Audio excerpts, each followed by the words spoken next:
Hi everyone. First, I finally had a chance to respond to all of your work, and wow, wow. I wanted to celebrate your skills. You are all really good storytellers, really gifted designers, excellent writers. It's refreshing, and I appreciated the time that you took and the hard work that you put into all of your drafts. I also wanted to thank you for being so patient as I took the time that I needed to respond individually to each of your assignments. I believe you still have enough time between now and the portfolio's due date to incorporate my feedback, but I do want to promise to work harder in the future to respond in a more timely manner with more feedback. As you work on your portfolios, here are some advisory trends to keep in mind, or things that I noticed while looking at everyone's work and then synthesizing my thoughts afterwards. First, I'm a stickler for formatting rules, so make sure to read and then reread the instructions.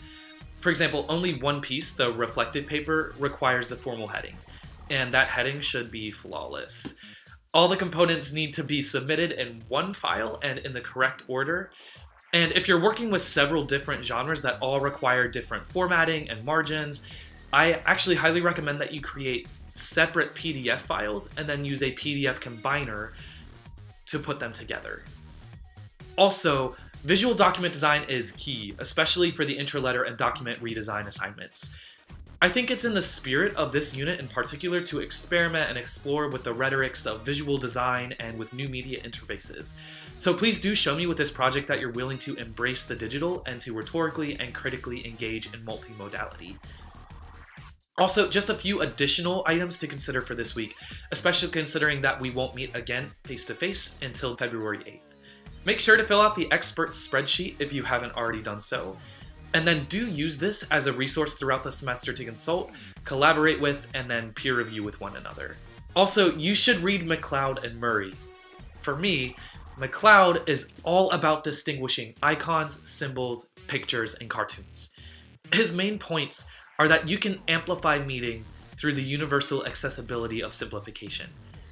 Basically, the more vague the icon, the more relatable its ethos. For Murray, it's all about how we cannot, as hard as we try, take ourselves out of the texts that we create.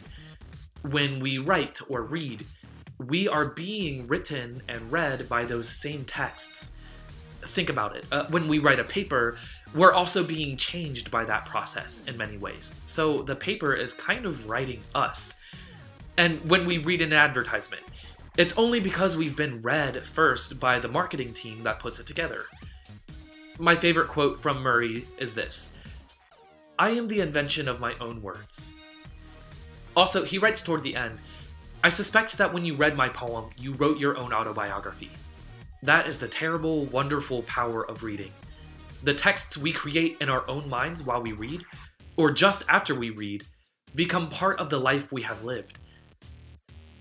So to recap this week, read McLeod and Murray before executing your Project 1 portfolio by Wednesday. And then next week I'll update you again, but keep in mind that you should come to class on February 8th, prepared to discuss Self and Self's The Politics of the Interface, as well as the 4 BuzzFeed pieces about emojis. And write your Project 2 proposal for that due date as well. Okay, that's it. Have a great rest of your week. Happy reading, happy writing. Let me know if you have any questions, and I'll see you on the 8th. Bye.